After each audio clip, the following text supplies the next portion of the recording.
welcome back to It's Pod O'Clock. I've been dreading this one.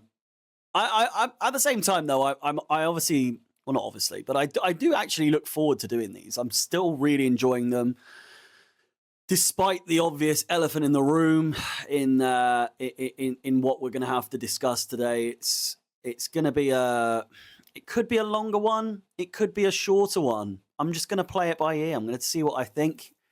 I'm currently watching Arsenal versus Manchester City. Currently 11 minutes in. Erling Haaland has just scored to open the billing. And it's wild to think that in half that time, we were already down to 10 men. And we'll get into that in just a bit. Before we do begin, please do like the video, subscribe, hit the bell notification to be notified of when I go live, when I post, when I do these. Obviously, every Monday, 6 a.m., nice and fresh, posted to your subscription box in time for whatever you have going on your Monday morning. If you're watching or listening to this on Spotify, please do follow. Give it a 5-star rating. It's been quite well received in relatively speaking for my level. But a big thank you to each and every one of you that listens to this as opposed to watching. I can imagine on Spotify it's a lot more. It's a lot easier to just plug in and get on with what you're doing, whether you're working or revising or studying, whatever it is.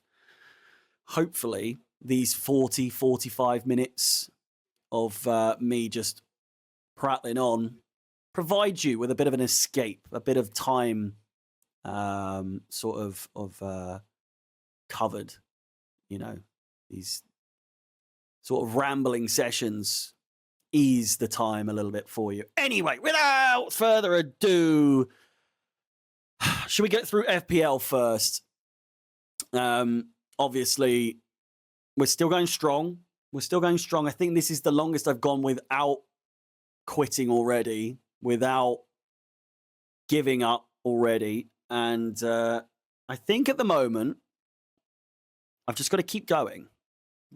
There's going to be loads of people that fall off. There's going to be loads of people that sort of fade away in the league standings. I am currently 28th. I was 50th before this week's match week. So I've gone up quite a bit. The average as of right now is 25 and the highest is 91. I have 46 for the week, which is pretty good going, to be completely honest with you. Lovely name for number one. Toasting myself off. It's lovely stuff. We've got another one in fourth. Luke, toasting myself off. It's a popular name. How many other toastings are toasting themselves off? 28th place. I feel like 43. I might have the most points, second most points in the league for this match week. So I've done pretty well for myself. Allison in goal, 2 points. Gabrielle with 1. They're currently playing at the moment. Gurhi with 7.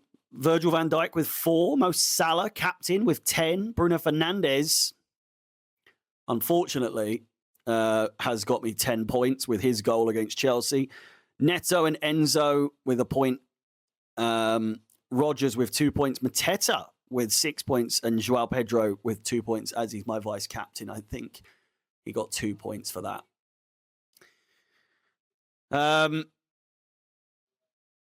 Yeah, I think I'm going to have to start getting rid of the Chelsea players, to be completely honest with you. We'll segue into that. Shall we just... Actually, no. We've got... Believe it or not, we actually had Champions League this week. It's kind of been overshadowed. I say overshadowed like we did well. We did not, in fact, do well at all. In fact, we lost... I could have sworn we lost 3-1 against United yesterday. Just a 2-1 in that one. Bayern Munich 3, Chelsea 1. I mean, I can't quite recall what I said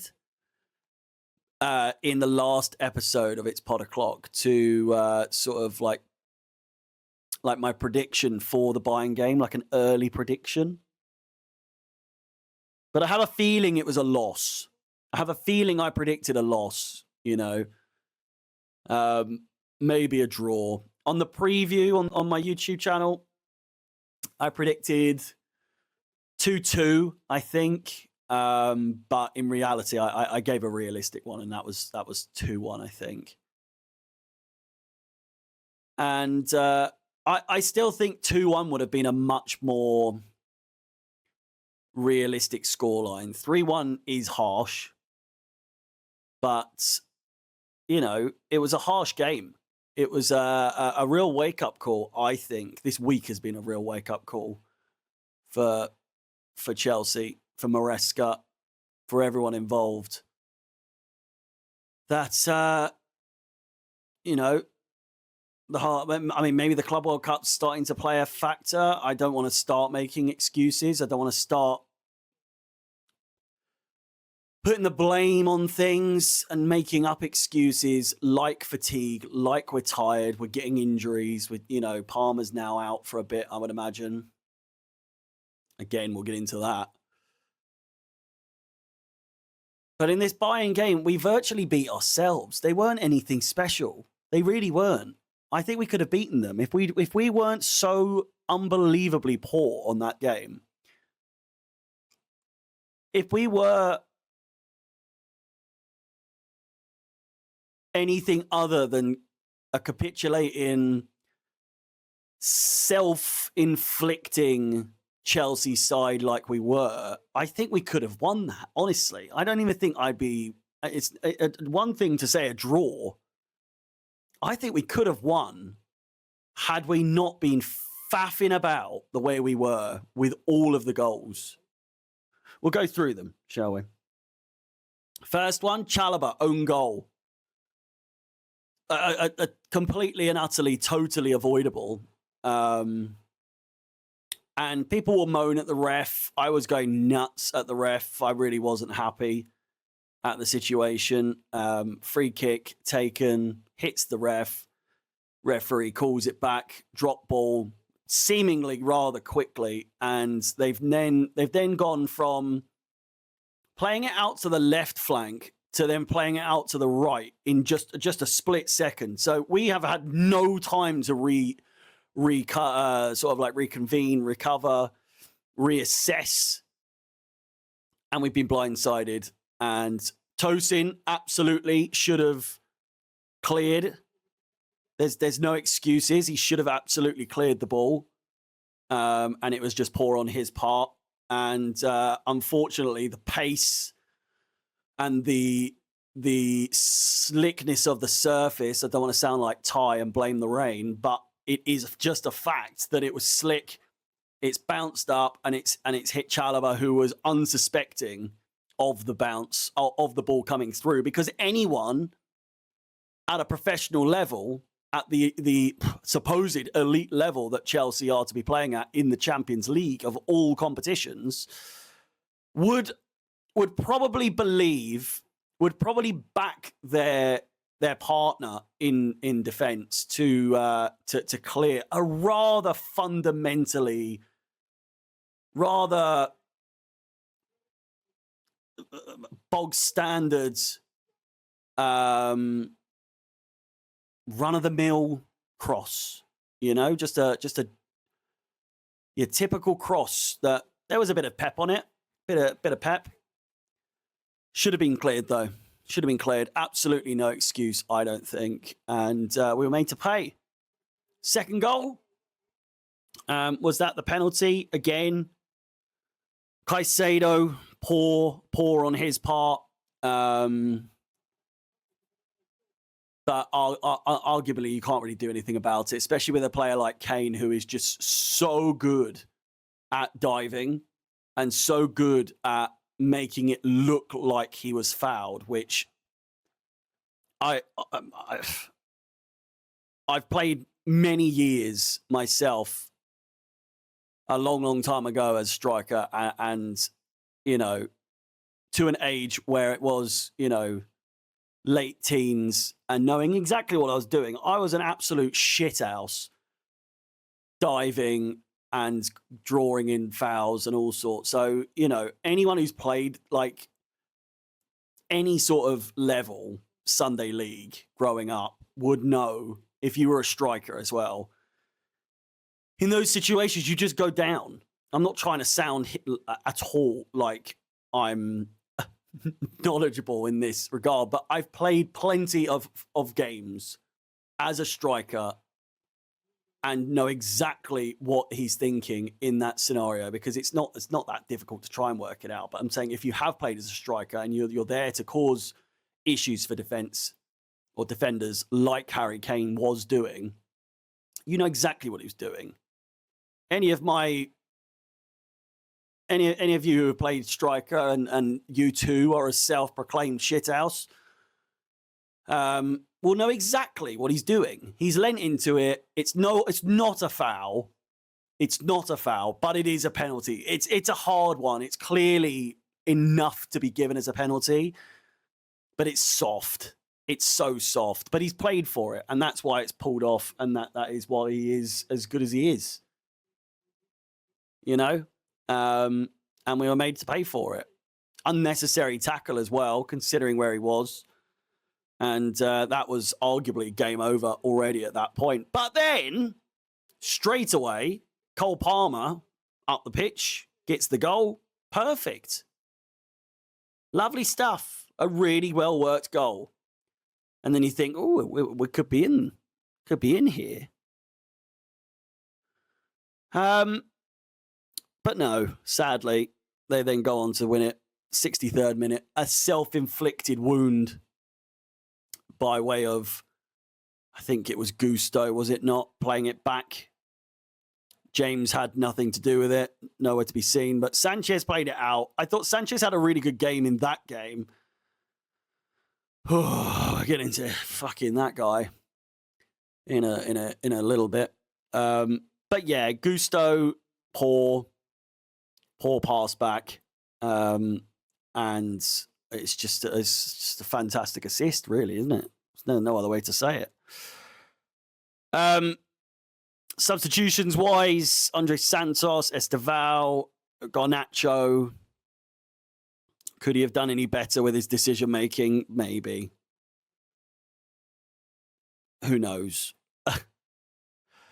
But I would suggest that, this is all my theories here, all my thoughts going in on this game are not based on before the United game. Like this is how I was feeling before the United game, and now the United game's happened. A lot of it's changed. Like I was generally sort of all right after the Bayern game. I wasn't too affected by it. A little bit annoyed because it did seem as though we threw it away. But I saw there was a lot of learning curves to be taken from it. There were a lot of positives to be taken from it. That if we can just rectify the idiotic behaviors that we have in this squad, because it came down to experience more than anything else. It really did. And if you can sort of work around those issues, those teething pains that we've got with this really young squad, then we should be all right to qualify to the knockout stages. Again, you have to finish in the top 24, and then between 9th to 24th will fight it out for, that round of 32 kind of thing. It's the qualifiers, and then you've got the last 16. We might finish in that really low bottom part. I'm unsure if we'll finish in the top 8 and get automatic promotion or automatic whatever the fuck qualification. Oh man, We're getting to it. We're getting to it. But yeah, Benfica next at home. Jose Mourinho back at the bridge. It's not what you want. It's just not what you want, especially with the way that things are going with Chelsea in the last few days, last few games. The last thing you want is to face Jose Mourinho in his first game in charge of a new club. The manager bounce is always unbelievable. So early predictions for that game is that we are going to get absolutely battered. That said, we're not going to get battered, but do you know what I mean? That said, that game is not until the 30th, which I think is not this week. It's next Tuesday. Before then, we have a trip to Lincoln. Actually in 2 days. We're playing on Tuesday. Jesus Christ, that is a lot closer. That's a lot closer than I thought. I thought the game was on like Wednesday or Thursday. Jesus. Then we've got Brighton, who, again, I am not convinced we're going to win that game at all. We have suffered a severe hiccup a lot sooner than I would have liked. You know, I want to see. I want to see the Premier League table transfer market. I want to see. Oh, there it is. Form table. What I want to see. I'll say that for the millionth time. Sorry. Is where we were on the same day. So as of right now, we are in 6th place, 8 points from 5 games.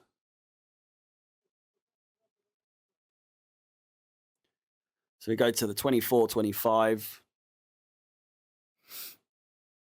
We were in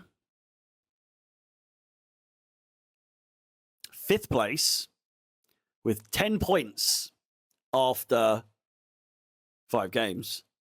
3 wins, 1 draw, 1 loss. I think we are 2 wins. What are we? 2 wins, 2 draws, 1 loss.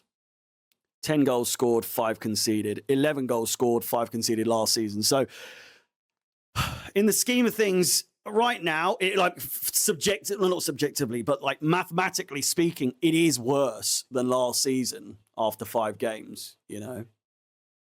And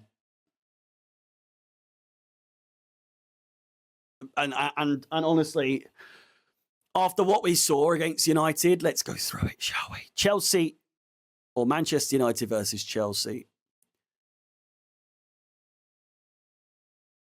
Arguably one of the worst games I've ever seen Chelsea play in my life. And how many fucking times have we said that in the last 5 years? Absolutely outrageous.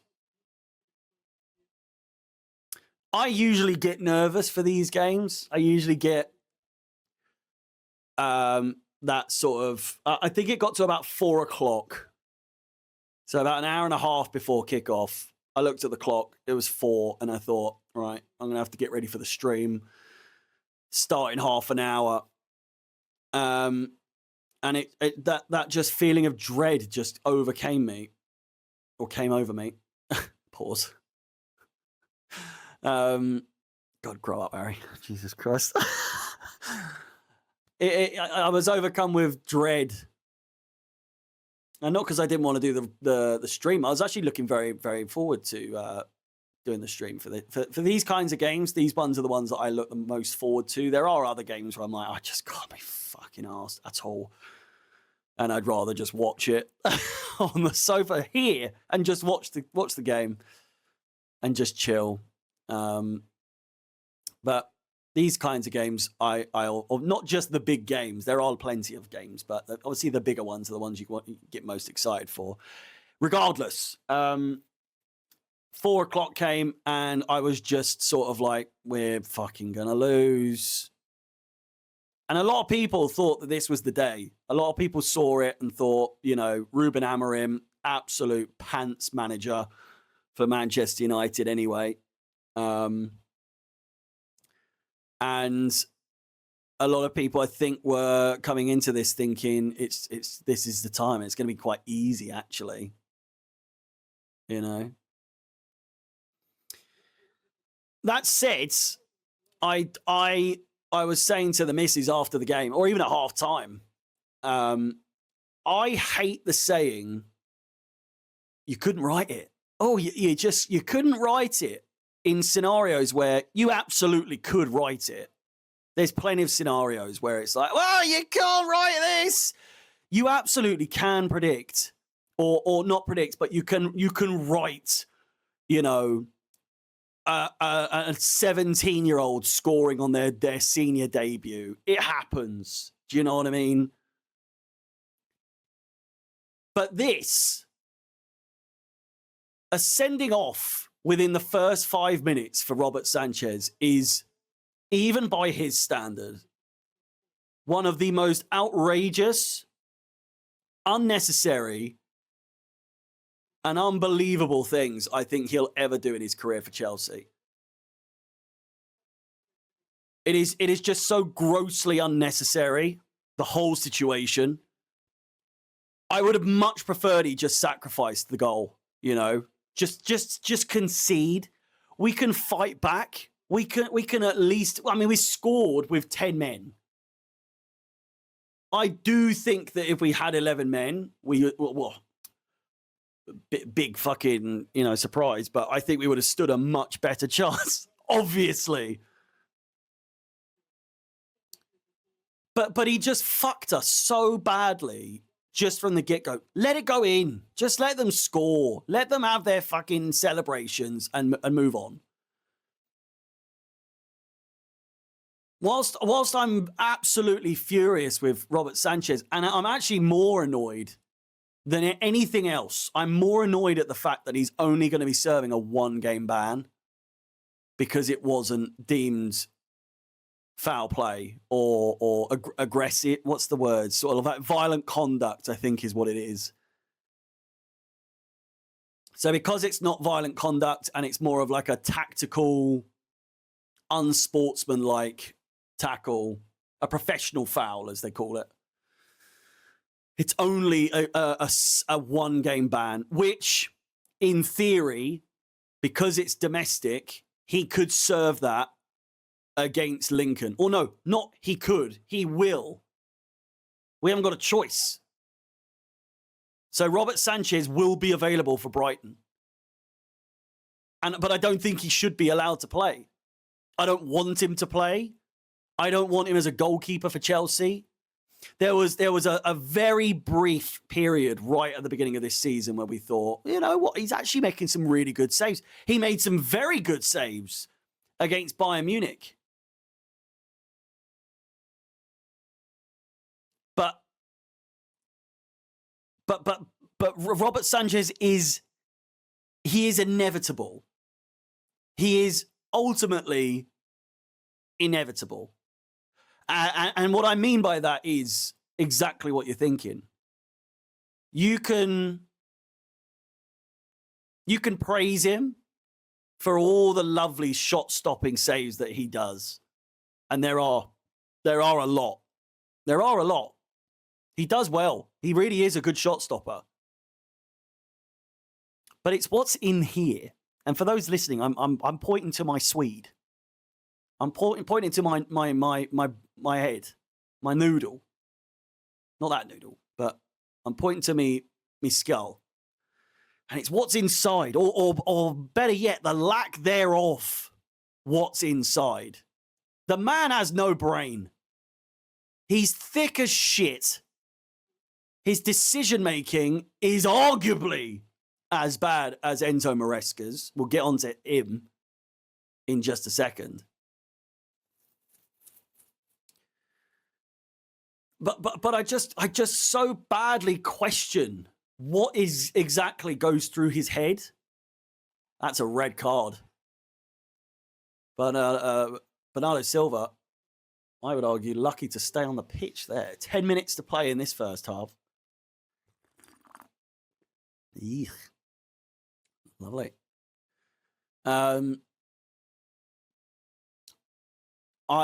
You're never going to win the title. You're never going to win anything of worth long term with a goalkeeper like him. You just can't do it. It's just not possible. And I see people, and I'm sure there'll be people arguing at some point in comments. I've seen it in the past. Why didn't we just go for Donnarumma? Why don't we just get Donnarumma? I hear you. I hear you. But I also hear them.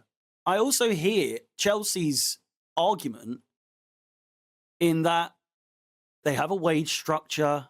It doesn't affect me. I know when people say, it's not your money, so why'd you care? Because I'm thinking of it logically. I knew we weren't going to get Donnarumma. He's on about 300,000+ pounds a week. As a goalkeeper is nuts. We are never going to pay that much under this current regime for a goalkeeper on a salary. Obviously, we paid 80 million or so for Kepa, but that was under Roman Abramovich.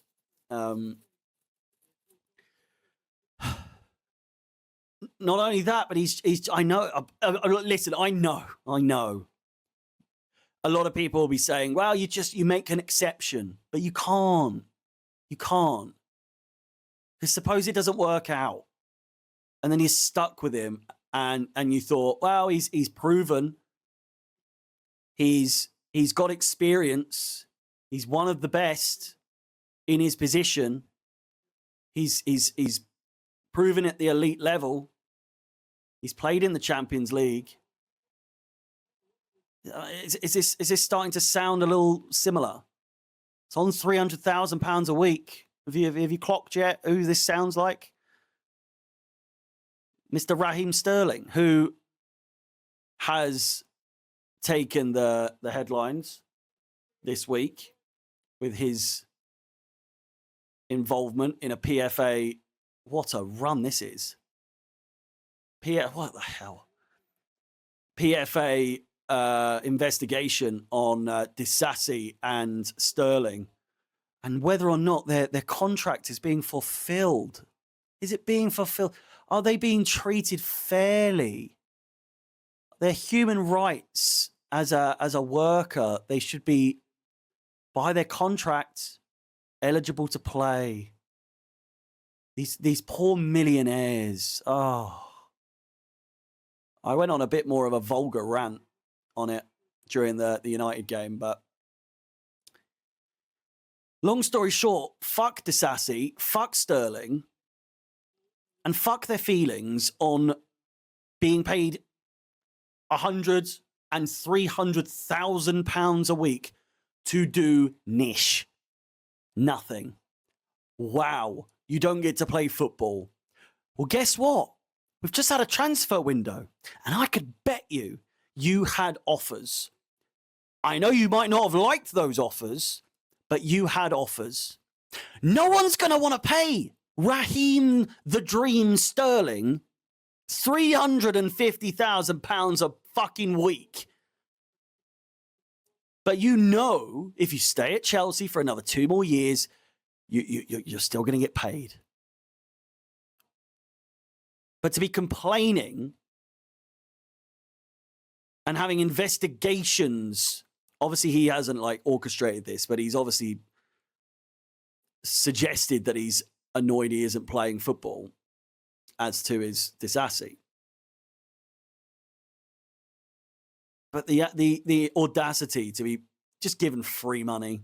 That's all a lot of these footballers, they just, you're getting free money. Let's be real here. The audacity of some footballers to have this, like Isak, fuck off, mate. I get it. But at the same time, fuck off. honor your contract as much as you can. But as your employer, they've got every right to do with you what they please within, the realms of the law. And I understand that the PFA are suggesting that this is not lawful, what they're doing, and it's against the contract. But if there's a club who reads contracts, who reads the fine print, who figures things out, it's Chelsea, it's Clearlake, it's Bowley and Egg Barley. We have worked the system something rotten over the last few years. Within the realms of the law, within the realms of the rules, and I think Sterling, if you really wanted to play football, Disasi, if you really wanted to play football, you should have left, but you won't, will you? Because you want your money, and you're not going to get paid that much anywhere else because no one rates you, and that's why you're not playing for us because you're shit. You're over. You're past it. You're not good. You never were good, Disasi. Sterling, you're about 3 or 4 years gone, mate. You were never good for us. We arguably got you at your peak in terms of age, and you've just been a pile of absolute wank. It's very vulgar. I'm sorry. I do apologise. But you get the point. Anyway, back to Manchester United. The red card was a red card. Bruno's goal was onside. I've seen the evidence now. I wasn't entirely sure on the semi-automated offsides. It just didn't look reliable whatsoever. It didn't look conclusive whatsoever. If anything, the only person with any sort of body part over the line was Bruno. So unless they are exactly in line with each other, I don't believe it. I don't believe it. But then I've seen now some other people have taken it upon themselves to draw lines, and it does clearly show that he is onside. Regardless, Enzo Maresca, mate. And I'm not the only one to criticize this, but Enzo Maresca's decision-making in certain situations is fucking abysmal. Abysmal. Absolutely shocking, to say the least. The starting 11 was dubious to begin with. In hindsight, and I don't believe hindsight is the word for this in this situation. I think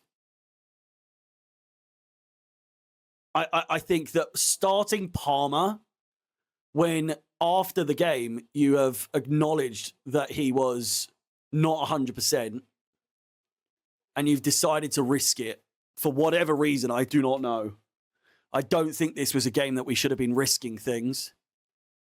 You know, you look at United's, they lost to Grimsby, a good side. A good side. They're a strong side of United's. They're not good, but a strong side by their standards.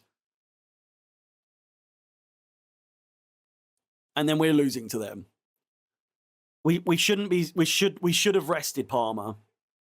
In hindsight, and maybe brought him on. Just play Garnacho from the start. What are you doing? The fact he didn't bring Garnacho on in the first place as one of the subs in... I take it back. But for the Tyreek George substitution, his argument was... we got Garnacho ready. Everyone saw it. We all saw it. He was getting ready. He was getting the instructions, getting the orders of what he was supposed to do. And Wesley Fofana picked. Oh no, he didn't pick up a knock. He was tired. He came over and he stressed to Maresca that he was tired and wanted to be taken off. Which, fuck off, you know. What kind of footballer is Fofana? I just don't get it. I just don't get it. He's such a wuss. He's such a... Oh, I'm tired. Not I'm going to pick up an injury here. I know with tiredness, injuries do come because you're obviously lethargic and, you know, more likely to pick up an injury. So I get it, but fuck off, mate. Bunch of tarts, a lot of them. And Maresca bringing off Esteval and Pedro Neto as soon as we get the red card. He shit the bed, is what happened. He absolutely, undeniably shit the bed. He bottled it something rotten. He threw in the towel. The first sign of blood, at the first sight of blood on the squad, he threw in the towel, and that was it. He admitted defeat. It was game over. Man United knew it was over. They just had to hold on because taking off your two most attacking players, creativity-wise, in terms of, you know, on the wings, it's just outrageous. The decision. One of them, maybe, yeah. But both of them, and then Palmer, because he's not 100%, which you shouldn't have had him on in the first place anyway. It's just such poor management. It's so poor. My argument was that and people will be like, you're not a manager. He's the one with the badges and you're not. Fuck off. I've watched football for 30 fucking years. Many of you have watched football your entire lives. When have you ever seen someone react like that with substitutions? Just, you come off, you come off, you come off. You take your striker off. You just go to it's a like for like. So in terms of goalkeepers being sent off, you just take the striker off and then you work with what you've got and then you ease back into the game. And no, it's not, it's easier said than done. He fucked it. Monumentally fucked it with what he did. And you know he did. So people defending Maresca, it is 95% down to Robert Sanchez. Just because of how big of an impact it was. I'd say 55, 60%. The rest of the blame is on Maresca for his decision making because there were plenty of decisions that you could have done. 2-0, you don't bring Garnacho on. I concede that is a good choice. 2-1 with 10 minutes to go, you bring Garnacho on. You bring him on to be a shithouse, to cause a stir, to cause Bernardo Silva. Trossard's just thrown the ball at his dick, and Bernardo Silva's gone down holding his face. Unbelievable. I can't remember who it was. Who was it? Who was the one where someone kicked the ball? It's a very, very old game now these days. Kicked the ball at him into the corner and then it's hit him in the leg, but then he's gone down holding his face. I think it was a Champions League game years and years and years and years ago. But yeah, it just dawned on me, like his team selections lately have been shit. His substitutions have been shit. His overall decision-making has been shit. And a lot of things aren't down to Maresca. So I'm not Maresca out. I'm not Maresca out. I promise. However,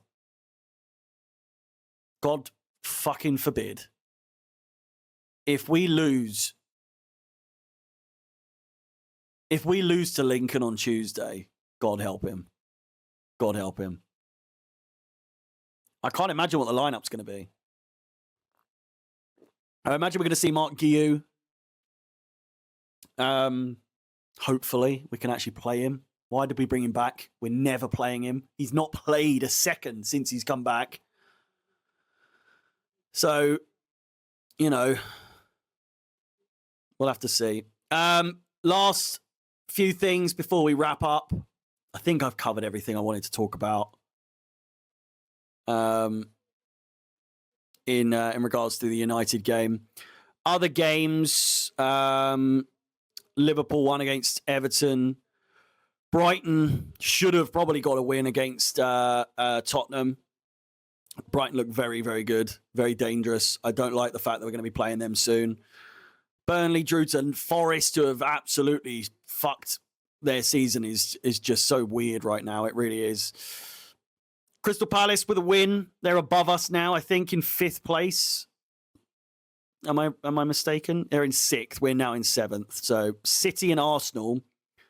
City, who have had a terrible start to the season overall, have overtaken us as we speak. You know, Tottenham in 2nd, Liverpool unbeaten, no draws as well, 5-5. Sunderland are level on points with us. That is just how bad things have gotten. Manchester United, who have had a terrible start to the season, are 1 point behind us. Leeds are 1 point behind us. And I know we're talking like early stages still, but I tell you what, 5 games in already, it's alarming. It's alarming. It's very, very alarming. Yeah.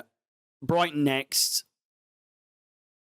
We'll just have to see how it goes. Predictions-wise for Lincoln, I imagine it's going to be like a 4-0, 4-1. I think Lincoln will get a goal. Where are they? Are they League One? What the fuck are they? What even is a Lincoln? Strawberry? Anyone remember that? Strawberry? Instead of Shrewsbury? They are in... What are they in? League One. Yeah. 3rd in League One. 9 games played, 5 wins, 3 draws, 1 loss. So, I mean, they're no Grimsby. They're no Grimsby. But we are away. We are away from home. So it'll be interesting to see, to say the least. Last but not least, obviously Brighton on the weekend. I'm going to go 3-1 Brighton. I think we're going to lose. I'm fairly sure. We are, if we're not careful, if we don't come back from what we're going through right now, if we don't rectify everything that's going on at the moment, I think that we could be embarrassed here. And I think it could very well be a bit of a downward spiral a lot earlier, a lot quicker than we expected. Positive thinking, though. Positive thinking. Let me know your thoughts in the comments, whether that's on Spotify or on YouTube. It's gone quick, this episode, I must say. And it's been a decent length one. Yeah. I'm intrigued to see by the time we get to the Christmas period just where we are, and I can do a bit of a cross-examination of my early thoughts before the season started to where we are at Christmas. Still a long time to go, but it's going to go like that. It's going to absolutely fly by. Please like the video, subscribe, hit the bell notification, follow, and rate me 5 stars on Spotify as well. As always, my name is Harry. Up the Chels. Thank you for watching, and peace.